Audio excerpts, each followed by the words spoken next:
Bien, bonjour à tous. Donc, on a essayé de préparer plusieurs éléments concernant la prise en compte du juste aléa sismique. Tout d'abord, on va essayer de distinguer l'évaluation de l'aléa lui-même au niveau de sa source de l'évaluation de la colonne de sol. Ensuite, on va présenter des mesures géophysiques pour revenir sur la modélisation de la colonne de sol et présenter une application. Alors tout d'abord, l'aléa sismique. Il existe deux approches, l'approche déterministe et l'approche probabiliste. L'approche déterministe consiste à évaluer le mouvement sismique à partir d'un séisme de référence. On constitue un zonage sismotectonique homogène dans lequel on va sélectionner des aléas les plus forts, et c'est cette contribution d'aléas forts qui va conduire à l'évaluation de l'aléa sismique. Ça conduit à des aléas relativement enveloppes, et on utilise plutôt cette méthode pour les aléas utilisés dans le cadre des ouvrages nucléaires. Et ensuite, on a l'analyse probabiliste. Donc, il s'agit d'évaluer la probabilité de dépassement de plusieurs niveaux d'accélération pour une durée déterminée. Donc, il y a également fait usage de zonage homogène. Par contre, on ne va pas limiter le niveau d'accélération de chaque source.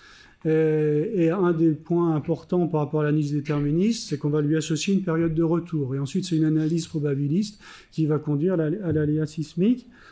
C'est notamment cette méthode-là qui a conduit au au zonage sismique du territoire français pour les ouvrages à risque normal et à risque spécial, et également pour les séismes noyaux durs dans les ouvrages nucléaires.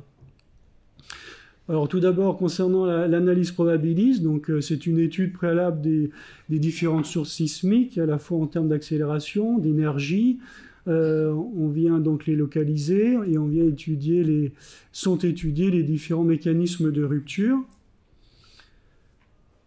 Tout ça pour aboutir, alors c'est vraiment des principes, je vais très vite, je ne suis pas un spécialiste de l'analyse probabiliste, mais c'est vraiment pour en venir aux faits. Cette analyse probabiliste conduit donc à une courbe d'aléa qui permet de définir la fréquence annuelle de dépassement pour différents niveaux d'accélération. Ça, c'est valable pour une magnitude et une fréquence, et ça permet notamment de voir la contribution de chacune des sources sur l'aléa. Bien évidemment, plus l'accélération est élevée, plus la fréquence diminue. L'avantage principal de cette méthode, c'est un traitement relativement accru des incertitudes qui existent tout au long du processus et qui porte sur un certain nombre de paramètres, dont la position des failles, les mouvements sismiques. Et cette analyse permet aussi, par une étude des désagrégations, d'obtenir des cartes magnitude-distance qui permettent de cibler en fait les magnitudes des contributions principales qui conduisent à l'aléa sismique, et également de pouvoir distinguer les contributions vis-à-vis des séismes proches et des séismes lointains. Donc il y a différents guides, bien sûr, qui définissent la méthodologie pour parvenir à cette analyse probabiliste. Quel est le principal avantage de cette méthode? C'est, pour la plupart des cas, c'est de réduire l'aléa. Donc ici, j'ai présenté quelques cas pour illustrer vraiment le gain. Donc dans le Haut-Rhin, donc ici la ligne rouge, c'est l'analyse probabiliste, et ensuite en pointillé, c'est le spectre forfaitaire. Donc on voit un gain de 35% sur le PGA et de 40% au niveau du plateau. Pour la nouvelle, c'est 27% au niveau du PGA, 20% au niveau du plateau. En Guadeloupe, on a eu un faible gain sur le PGA, mais 32% sur le plateau. Et à Nice, on a eu 40% sur le PGA, 38% sur le plateau. C'est donc significatif dans les études, surtout quand le séisme est dimensionnant. Donc c'est un levier dans le cadre de l'optimisation des projets. Alors, Concernant, alors j'ai mis 2 méthodes, mais j'aurais dû dire les méthodes, concernant maintenant l'effet de site. Donc comment, c'est l'autre pilier de l'aléa. Donc on a plusieurs façons d'étudier, enfin d'évaluer les paramètres, l'effet de site, donc soit par le paramètre de sol S selon les Eurocode 8, qui sont basés sur la VS30, et puis on va voir prochainement une évolution par rapport au niveau à 800 mètres par seconde. Ou alors on modélise directement la colonne de sol à partir du spectre forfaitaire au rocher.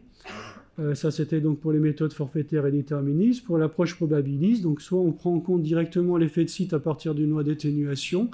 Ça, c'est soumis à certaines conditions, notamment que la VS soit supérieure à 250 ou 300 mètres par seconde. Ou alors, dans le cas contraire, on modélise la colonne de sol à partir de l'aléa au rocher.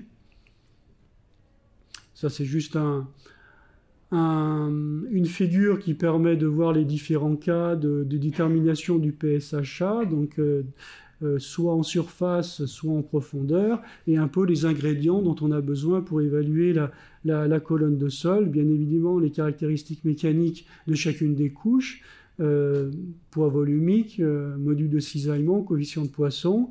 On a besoin de l'input issu donc du spectre calculé, donc des accélérogrammes. On a besoin des lois d'atténuation du module de cisaillement et d'évolution du taux d'amortissement en fonction de la distorsion pour ensuite aboutir en surface à un nouveau spectre.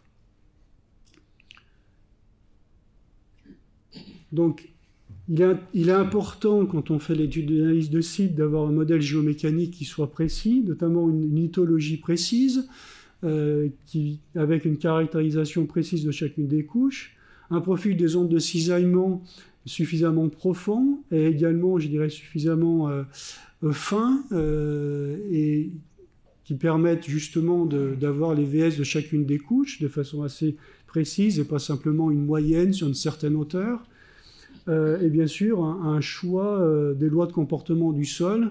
Donc ce sont les lois d'évolution du module et du taux d'amortissement.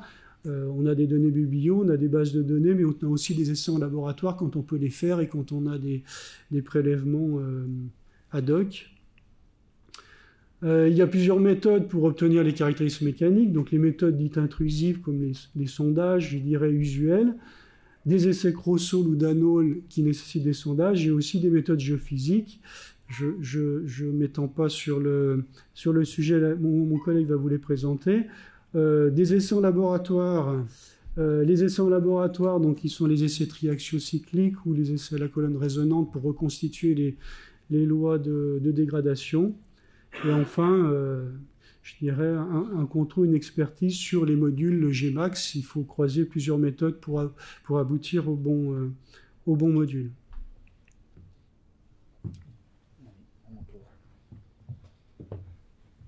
Donc le paramètre que l'on étudie essentiellement, c'est la vitesse des ondes de cisaillement. Et du coup, je vais vous présenter un peu les méthodes géophysiques qui nous permettent d'obtenir cette VS. Et cette VS qui peut aller, du coup, on peut aller la chercher jusqu'à grande profondeur. Donc historiquement, la méthode la plus utilisée reste les mesures directes en forage, donc les essais Crossall, où on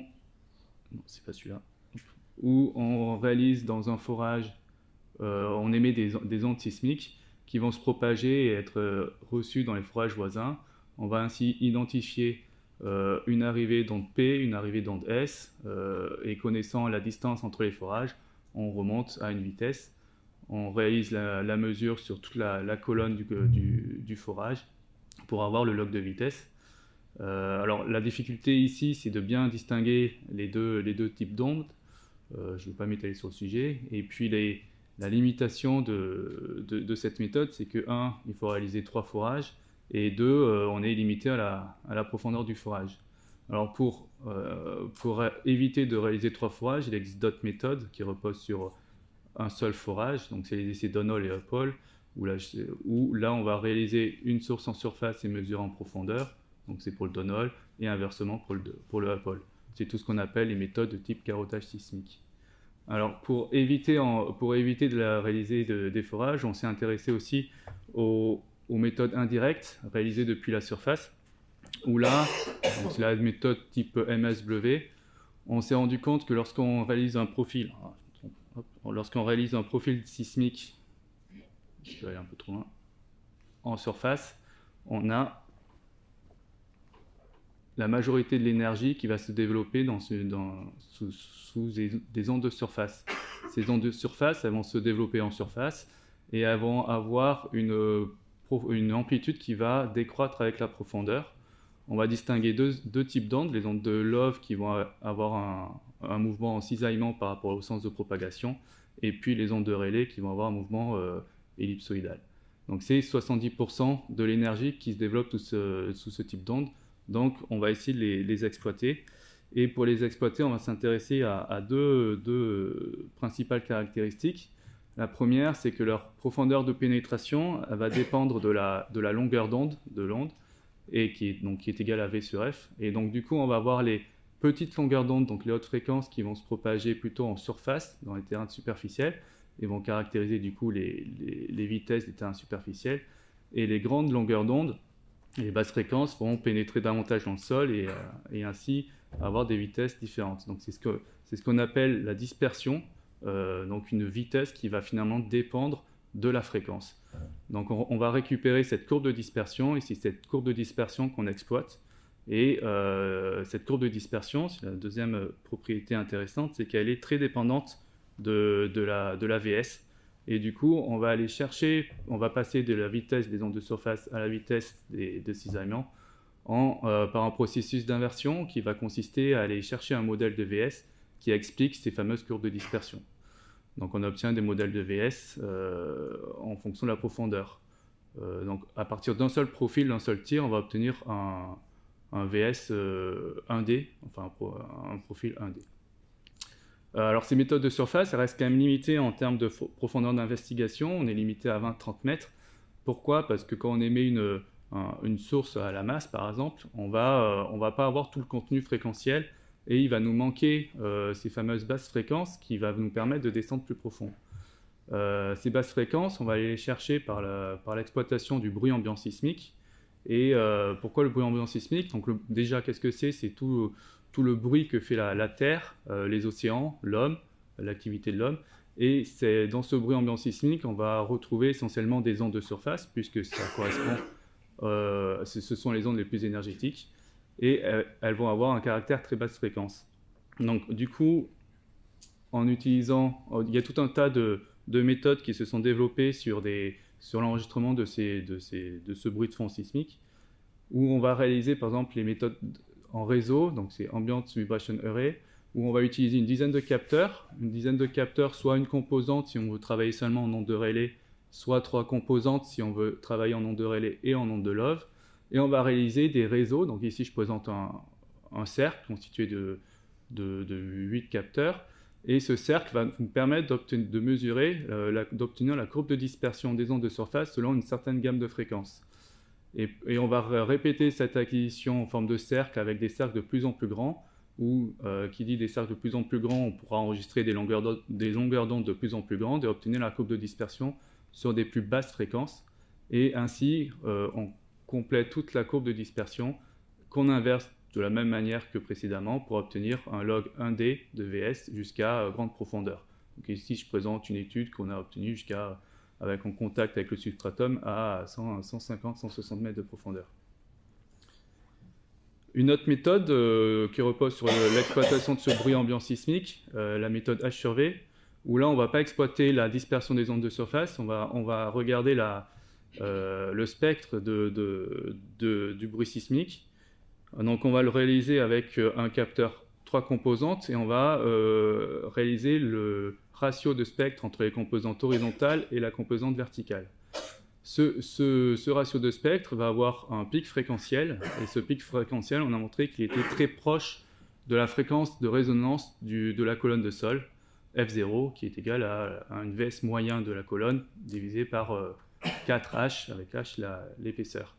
Donc on peut, en répétant cette mesure tracée sur tout un site, représenter des cartes de F0, comme ici, et où si on considère une VS moyenne constante, la variation de la fréquence de résonance va nous montrer variations de la profondeur du substratum. Inversement, on peut faire l'inverse, hein. Si on connaît une vitesse moyenne du terrain de la colonne, on peut chercher sa profondeur. Alors là, on voit qu'on commence à avoir des résultats 2D avec une notion, mais qui reste assez imprécise vu qu'on reste sur une VS moyenne. Et puis ces dernières années, d'autres méthodes de sismique passive se sont développées. Ils se sont développés grâce un peu aux bonnes technologies, aussi bien en matière de capteurs, parce que maintenant on a accès à des capteurs de petite taille autonome et de très grande sensibilité, et on peut en mettre en œuvre plusieurs centaines, et puis par aussi l'augmentation de la puissance de calcul. Donc ces petits capteurs, on peut toujours pareil, soit travailler avec une composante ou 3 composantes en fonction du type d'onde qu'on veut exploiter. Et ces méthodes passives qui sont développées se reposent sur la corrélation du bruit fonte sismique, alors connu sous le nom d'ANSWT pour Ambient Noise Seismic Wave Tomography. Et on va obtenir complètement un modèle 3D de VS jusqu'à grande profondeur. Alors comment ça marche?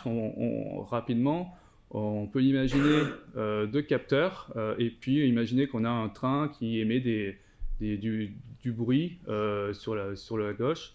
Ce bruit de fond sismique va être enregistré par le capteur 1, puis par le capteur 2. Et par ce processus de corrélation, on va donc faire la corrélation du capteur 1 par le capteur 2, et on va obtenir un temps de parcours entre le capteur 1 et le capteur 2. Donc finalement, en étudiant cette corrélation, ça revient à considérer que sur le capteur 1, on a une source sismique qu'on mesure sur le capteur 2. Si maintenant on répète ce processus avec un ensemble de capteurs, si on positionne une centaine de capteurs, on a jusqu'à 4950 couples de capteurs, et du coup on va obtenir 4950 temps de trajet, et connaissant la position des capteurs, remonter à une vitesse de phase des ondes de surface. Si on répète cette manip et qu'on l'exploite en fonction de la fréquence pour essayer d'investiguer différentes couches du sous-sol, on va on répète du coup le même processus à différentes profondeurs, et on va caractériser le modèle 3D des vitesses des ondes de surface. Et par une dernière étape d'inversion, on va passer en vitesse de cisaillement pour obtenir le fameux modèle 3D des ondes de cisaillement. Pour conclure un peu sur ces méthodes, on voit qu'on a plusieurs types de méthodes pour mesurer cette VS. Les méthodes Crossol restent incontournables, parce que c'est celles-ci qui ont la plus grande résolution, notamment dans les 30 premiers mètres, et du coup pour calculer une VS30 assez précise. Mais on peut très bien se contenter d'un profil MASW et coupler par exemple avec seulement un Downhole pour calculer une VS30 correcte. Pour descendre plus profond, donc c'est la fameuse, si on souhaite investiguer la fameuse VS à 800 mètres par seconde, souvent plus profonde que 30 mètres, il faudra passer par des méthodes passives, et notamment si on reste sur un modèle 1D, possibilité de coupler un profil MASW pour être avoir assez de résolution en surface, et puis avec les méthodes passives en réseau pour descendre en profondeur. Enfin, si on veut travailler et étudier les effets de site par exemple 3D, là il nous faut un modèle 3D DVS, et du coup ce sont les méthodes passives par corrélation de type ANSWT qui sont les plus adaptées. Alors là, je le répète, c'est plutôt un conseil, vu qu'on étudie différents types d'ondes de surface, on a tout intérêt à tout le temps travailler en 3 composantes pour étudier à la fois la dispersion des ondes de Rayleigh et la dispersion des ondes de Love, pour avoir un modèle le plus fiable possible. Et donc c'est un petit peu l'évolution que l'on a eue du Crossol jusqu'à aujourd'hui avec ces méthodes passives qui permettent de descendre en profondeur. Je te repasse la main. Hop. Ok. Donc on a à nos dispositions finalement un certain nombre d'outils qui nous permettent de mieux caractériser le profil des ondes sismiques, et pouvoir aussi descendre plus profondément, et en prévision de la révision de l'Euroconduite, de pouvoir atteindre ce VS 800. Donc on a un certain nombre d'éléments qui nous permettent de caractériser correctement la colonne de sol, et de pouvoir mener ensuite une modélisation du transfert de l'accélérogramme du rocher jusqu'en surface, avec plusieurs outils, soit des modélisations 1D avec des outils comme IRA ou Sheck 2000, soit 2D voire 3D pour des modèles numériques avec un certain nombre d'outils dont on dispose également. Concernant le choix des accélérogrammes, pour ces études-là, c'est relativement important également. Il est important de sélectionner des accélérogrammes qui ont les mêmes conditions sismologiques et géotechniques, à la fois sur les sources sismiques, le couple magnitude-distance, les VS30, la configuration du sous-sol. Et il y a aussi d'autres critères qu'il faut vérifier, qu'on appelle les critères de nocivité, et qui sont la vitesse maximale, l'intensité d'Arias et la durée de la phase forte, les formes spectrales. Donc, il y a une attention particulière sur le choix des accélérogrammes, et quand il s'agit notamment de faire des modélisations numériques, il est préférable et conseillé d'utiliser des accélérogrammes naturels, dans la mesure où les accélérogrammes artificiels ont tendance à générer trop de cycles de mouvements forts et donc des déplacements qui ne sont pas toujours réalistes. Nous sommes aussi quelquefois confrontés à une forte non-linéarité de la colonne de sol, qui notamment peut poser problème dans le cadre de signaux déterministes, qui peuvent ne pas contenir cet effet non linéaire. Et là, il y a aussi un certain nombre de critères à respecter, à la fois sur le taux de distorsion, sur l'admissibilité des spectres, en profondeur et en surface, voire même des outils qui nous permettent d'aller plus loin sur une réduction du signal, sur des fréquences de coupure, et voire même une pénalisation des distorsions qui fait l'objet d'une 4e colonne de sol, en plus des 3 colonnes de sol, des hypothèses minorées, moyennes et majorées. Et on peut aussi amener à faire du contrôle par des calculs non linéaires de cette colonne de sol. Donc, une application, une fois qu'on a acquis, je dirais, une colonne de sol correcte, que l'on a pu optimiser l'aléa sismique, eh bien, on a un input qui, lui, est déjà optimisé, qui sont les accélérogrammes, et ensuite, on peut déployer des modélisations dites méthodes en déplacement, qui sont des analyses, des modèles 3D non linéaires, couplés, sol et structure. Alors, elles sont menées de façon, je dirais, pas de façon courante, mais plutôt quand les analyses classiques, des analyses modales spectrales, avec ISS, peut conduire à des critères de stabilité qui ne sont pas tous vérifiés, qu'il s'agisse du glissement, du décollement, voire de la capacité portante dans le sol.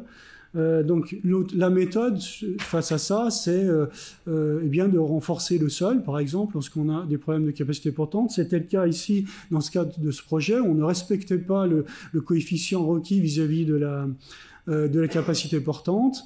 Et également, nous avions un sujet sur le glissement. Donc, il y avait une solution d'inclusion rigide sur la totalité de l'ouvrage, selon une maillage de 2 mètres par 2 mètres, qui venait en fait clouer les premières couches de sol. Et donc cette méthode en déplacement a permis de montrer à la fois qu'on ne développait pas de rupture dans le sol et qu'on était sur des déplacements admissibles au niveau du glissement. Et donc ça a conduit donc à ne pas réaliser ces inclusions rigides. Donc voilà, c'est une illustration, entre autres, de l'optimisation de l'aléa. Voilà, j'en avais fini. Merci.